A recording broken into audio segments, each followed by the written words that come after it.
Hello students, welcome back to my YouTube channel professor Shubham Tiwari. बात करने वाले हैं आज एसवाई बीकॉम क्लास सेम 4, जिसके बच्चे काफ़ी ज़्यादा डिमांड कर रहे थे कि कब से वेट कर रहे थे सर कि एसवाई बीकॉम सेमेस्टर 4 के कुछ सब्जेक्ट के most important question plus financial accounting की एटलीस्ट सीरीज स्टार्ट करिए। तो बात करने वाले हैं आज financial accounting SY BCom semester 4 syllabus and paper pattern आपका क्या होने वाला है। ऑलरेडी बहुत सारे बच्चों को पता है, बट इन्फॉर्मेशन मेन ऑब्जेक्टिव है कि सर यहाँ पे इस वीडियो का पर्पज है कि सर कौन कौन सी क्लास आने वाली है उसकी इन्फॉर्मेशन मैं दे दूं, प्लस कौन से चैप्टर को मैं ऑप्शन में रख सकते हो आप लोग उसके बारे में इंपॉर्टेंट इन्फॉर्मेशन दे दूं। तो बात करते हैं सर, सबसे पहले तो सिलेबस क्या आपका हो जरा देखते हैं भाई। 5 प्रैक्टिकल टॉपिक हमको दिए गए हैं। इंट्रोडक्शन टू कंपनी अकाउंटिंग, ये बेसिकली स्टार्टिंग में बेसिक पार्ट दिया गया है। इंट्रोडक्शन पार्ट आप बोल सकते हो शॉर्ट नोट्स के पॉइंट ऑफ व्यू से ये चैप्टर ज़्यादा इंपॉर्टेंट है। प्रैक्टिकल कुछ कॉन्सेप्ट है बट उतने इंपॉर्टेंट नहीं है आपके एग्जाम पॉइंट ऑफ व्यू से, मैं उनकी बात कर रहा हूँ। ऑटोनॉमस कॉलेज वाले ध्यान रखना, आपके कॉलेज के हिसाब से चलना, क्योंकि बहुत बड़ी प्रॉब्लम कन्फ्यूजन आती है ऑटोनॉमस कॉलेज वाले, क्योंकि आपका कॉलेज भाई पेपर सेटअप करता है। तो जितने आपके कॉलेज में पढ़ाए हैं, जितने मेथड पढ़ाए हैं, जितने कॉन्सेप्ट पढ़ाए हैं, जितने एग्जाम्पल पढ़ाए हैं, उसी पॉइंट ऑफ व्यू से आपका पेपर सेटअप होता है।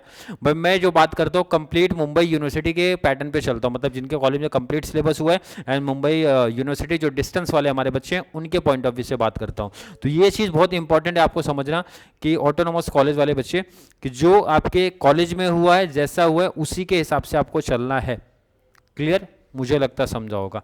बात करते हैं जरा सिलेबस आपका क्या बता रहा है भाई। इंट्रोडक्शन टू कंपनी अकाउंट सबसे पहला टॉपिक है। सेकंड हमारा इश्यू ऑफ डिबेंचर है। थर्ड हमारा रिडम्पशन ऑफ प्रेफरेंस शेयर है। नेक्स्ट हमारा रिडम्पशन ऑफ डिबेंचर है। लास्ट हमारा पीपीआई का कॉन्सेप्ट है, means profit prior to incorporation.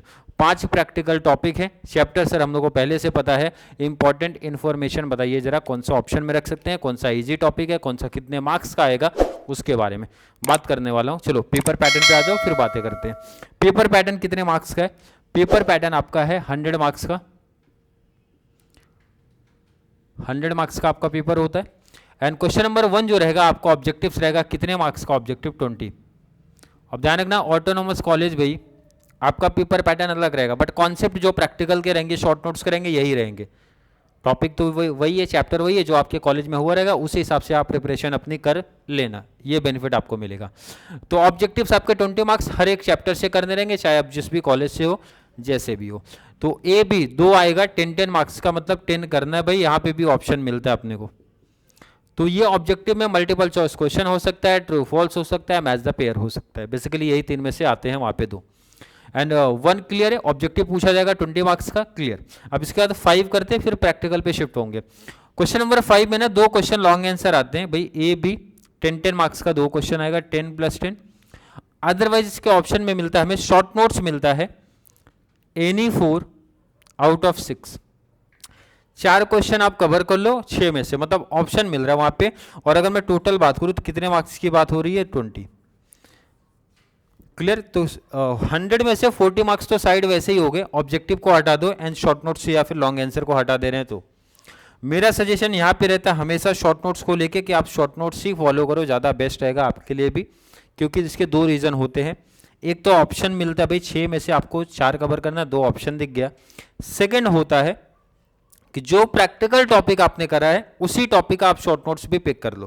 तो क्योंकि प्रैक्टिकल कॉन्सेप्ट किया है आपने, तो कुछ कॉन्सेप्ट आपके वैसे भी क्लियर होते हैं, पहली चीज तो बेनिफिट रहता है। एंड शॉर्ट नोट्स में लिखना लॉन्ग आंसर के कंपैरिजन में कम होता है। अगर आपने उसका फॉर्मेट लिख दिया, जनरल एंट्री लिख दिया, कुछ एग्जांपल लिख दिया एंड थोड़ा सा कॉन्सेप्ट भी लिखा, तो भी शॉर्ट नोट्स हमारा रेडी हो गया। ये प्लस पॉइंट होता है। क्लियर? अब सबसे बड़ी कंफ्यूजन प्रॉब्लम है यहां पे क्वेश्चन नंबर 2 प्रैक्टिकल के ऑप्शन में प्रैक्टिकल है, 3 प्रैक्टिकल के ऑप्शन में प्रैक्टिकल है, 4 प्रैक्टिकल के ऑप्शन में प्रैक्टिकल है। पहला डाउट सर 15 मार्क्स का सीधा क्वेश्चन आता है या फिर 8-7 का पैटर्न है या फिर 10-5 का पैटर्न है या फिर 20 का सीधा क्वेश्चन आता है? डाउट बहुत सारा है, तो सीधा बता दो, इसमें आपका 20 मार्क्स का ही क्वेश्चन देखने मिलेगा, सीधा क्वेश्चन।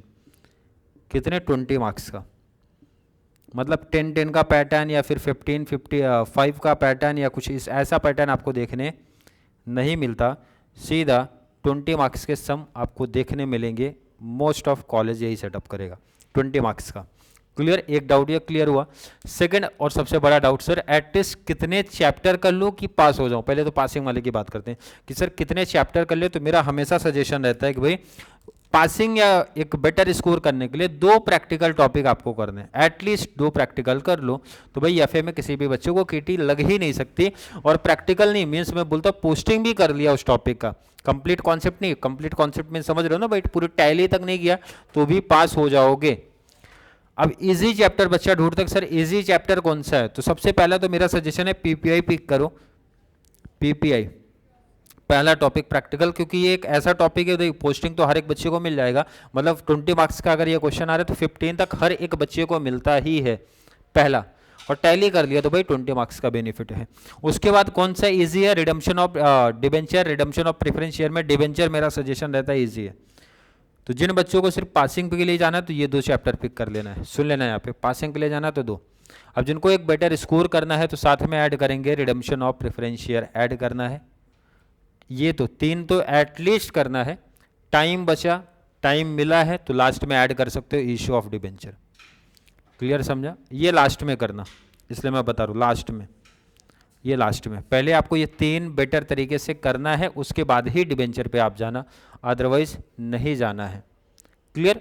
अब सबसे इंपॉर्टेंट इंफॉर्मेशन सुन लो, जो बच्चे वेट कर रहे थे एफए की क्लास की, अब जितना ज़्यादा कमेंट जिस चैप्टर को लेके आएगा, ध्यान रखना पहले तो क्लास कैसे मिलेगी या फिर जैसा बच्चे डिमांड करेंगे, सुन लेना पहले। अगर सपोज मैंने profit prior to incorporation start किया तो भाई इसी चैप्टर के नाम से प्लेलिस्ट बन जाएगी।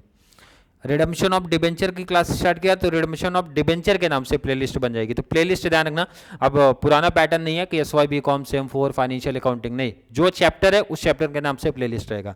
अब कौन सा चैप्टर मैं स्टार्ट करूंगा वो डिपेंड करेगा नीचे आपके कॉमेंट से, वेट करूंगा कॉमेंट आए तो ठीक है, नहीं तो फिर मैं अपनी मर्जी से टॉपिक लेना स्टार्ट कर दूंगा, क्लियर है। तो जो भी बच्चे एसवाई वाले कनेक्ट हैं तो भाई जितना ज़्यादा कमेंट जिस चैप्टर पे आएगा वो स्टार्ट कर देंगे, अदरवाइज नहीं आया तो मैं स्टार्ट कर दूंगा आपका कोई भी टॉपिक जो मुझे ठीक लगेगा, क्लियर है। तो जो बच्चे डिमांड करेंगे जिस चैप्टर की भाई आपको पढ़ना होगा या जो चैप्टर पढ़ के हो गया होगा तो ठीक है, जो नहीं पढ़ के हो गया तो नीचे ऐड कर दो, क्लियर है कि नहीं है। लास्ट टाइम रिपीट कर रहा हूँ, 3 अच्छे से कर लो, बाद टाइम बचा तो करना। और इसमें से भी आपको बोला गया है जो टॉपिक आपको चाहिए मेंशन कर देना, क्लास स्टार्ट हो जाएगी, क्लियर है।